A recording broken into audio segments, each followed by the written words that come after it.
Hotep, cher Camille, je vais parler avec vous aujourd'hui des pouvoirs innés, plus précisément du troisième œil.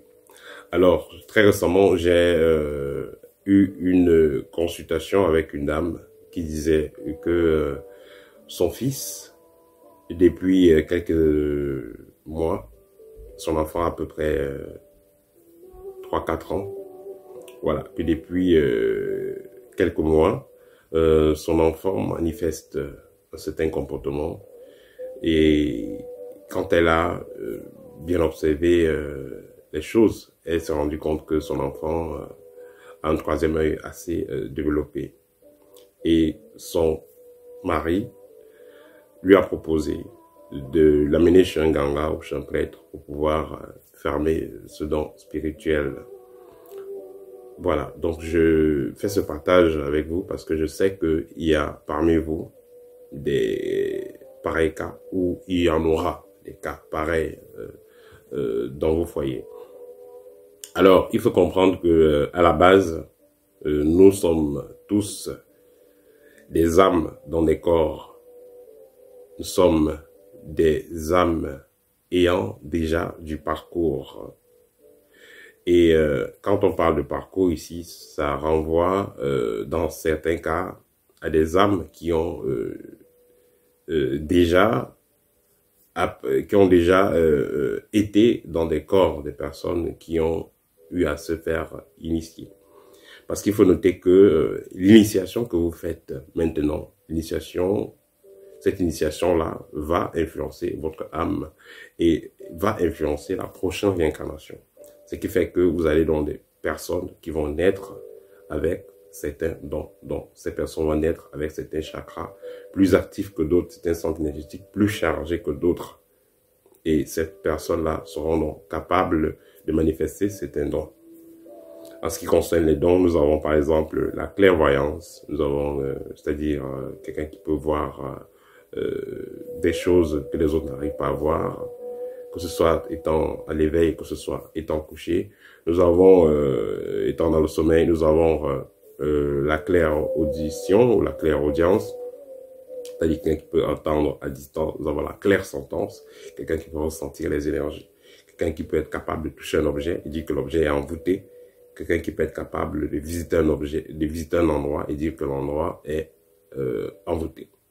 Mais il faut noter que la pratique, dans certains cas, bat le don. Vous pouvez avoir un don de voyance, mais parce que vous avez eu à faire cette pratique, après, c'était un rite, vous avez anéanti ces dons, vous avez perdu ces dons, vous avez mis ces dons-là en sommeil. Tandis qu'une personne qui n'a pas eu les mêmes dons que vous, à la base, peut devenir meilleur voyant que vous. Parce que cette personne-là, si on parle de voyance, cette personne-là va prendre le temps, pendant ses initiations, ses travaux spirituels, de bien charger le chakra qui est lié à cela, et bien développer les techniques qui vont avec. Il sera meilleur que vous. Alors que vous avez eu le don, mais vous n'avez pas développé, vous n'avez pas préservé, vous l'avez perdu. Donc voilà. Donc, c'était enfants, en fonction du jour de naissance, en fonction de l'heure, en fonction de comment ils sont nés, est-ce que ça avait les pieds, est-ce que ça avait la tête, est-ce que l'enfant est venu seul et tout ça. En fonction de tout ça, on pourra savoir quel est le don spirituel qui accompagne l'enfant. Et quand les dons spirituels, justement, s'activent, nous avons des allergies qui commencent souvent. Voilà, les allergies. L'enfant, ses frères ont l'habitude de manger, par exemple, le poisson avec écailles, sans écailles, tout ça. Mais l'enfant lui dit qu'il ne veut pas les poissons qui n'ont pas d'écailles. Donc, lui veut seulement le poisson qui a les écailles. Il dit qu'il ne mange pas la viande rouge parce que, bon, quand il mange, il est comme ci, il est comme ça. Donc, bien, ça développe des allergies sur sa peau. Donc, tous ces trucs-là, vous avez un enfant qui va vous dire que lui ne supporte pas le parfum, il ne veut pas le parfum. Vous avez mis le parfum, il ne vous approche pas. Vous avez bu, vous avez fumé, il ne vous approche pas.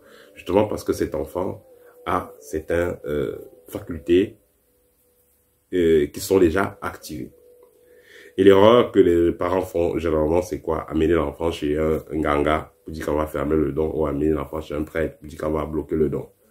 Il faut noter que certains mystiques sont capables de non seulement d'anéantir certains dons, parfois on parle seulement de voler certains dons. Et là, c'est à discuter. Mais certains mystiques aussi sont capables de utiliser certaines personnes qui ont des dons. Donc, ils anéantissent d'un côté, mais ils utilisent de l'autre côté. Donc, vous faites très attention. Quand vous amenez, voilà, l'enfant est né avec certains dons. La question déjà, pourquoi est-ce qu'il est venu avec certains dons? C'est pas vous qui avez choisi cet enfant. C'est l'enfant qui choisit sa famille par rapport à ce qu'il a apporté. Donc, cet ancêtre-là vient apporter quelque chose dans la famille. Il a vu que peut-être dans 30 ans, dans 10 ans, dans 20 ans, la famille aura tel ou tel problème. Et lui vient là comme quelqu'un pour guider. Parce que normalement, chaque famille a une personne, un prêtre, une prêtresse. C'est-à-dire chaque famille a quelqu'un qui vient pour guider les autres. Chacun peut avoir son apport dans la famille, chacun a même son apport dans la famille, mais il y a quelqu'un qui va venir pour guider, l'autre qui va venir pour faire ceci, pour faire cela, et ainsi de suite. Tout est bien organisé. Certains parents seront pressés d'aller fermer les dons de leurs enfants. Certains parents sorciers. Pourquoi? Parce que il ne veut pas de témoin. Le sorcier n'aime pas le témoin. Quand le papa va vouloir, c'est le papa qui fait met la pression ou la maman. Bref, quand le parent sorcier va vouloir faire du mal au frère ou même à sa femme et tout ça, ou à son partenaire, à sa partenaire, l'enfant qui a les dons, qui voit, pourra voir. Il va parler.